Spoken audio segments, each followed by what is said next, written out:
అబ్బాయి ఇంట్లో ఉండేవాళ్ళు, అమ్మాయి ఇంట్లో ఉండేవాళ్ళు ఆలోచించేది పక్కనుంచుదాం. ఇప్పుడు వరుడు వధువు ఇలాగే ఆలోచిస్తున్నారు. ఇప్పుడొక వరుడు తను కోరుకున్నటువంటి చక్కటి అందంగల అమ్మాయి దొరికిన తర్వాత కూడా, అంటే అందరూ ఆశపడేటువంటి అందం కలిగిన అమ్మాయి తనకు భార్యగా రావాలని కోరుకున్నప్పటికీ చాలా మందిని పెళ్లి చూపులు చూడటానికి వెళ్లి అందులో మనసుకు నచ్చిన అమ్మాయిని పెళ్లి చేసుకుని ఇంటికి తీసుకువస్తాడు. అలా తీసుకువచ్చిన తనని కొంతకాలం గడిచాక, అంటే 2-3 మాసాలు 5-6 మాసాలు గడిచిన తరువాత జీవితం నుంచి పక్కకు తప్పించి అసహ్యంగా ఉన్నటువంటి పనిపిల్లతో బంధం పెంచుకుంటాడు.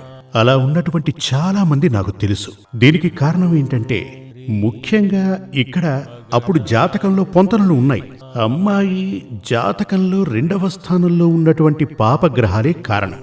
ఆ 2వ స్థానంలో ఉన్నటువంటి పాపగ్రహాలు ఏం చేస్తాయి అంటే, అది తన నాలుక మీద నాట్యం చేస్తుంది.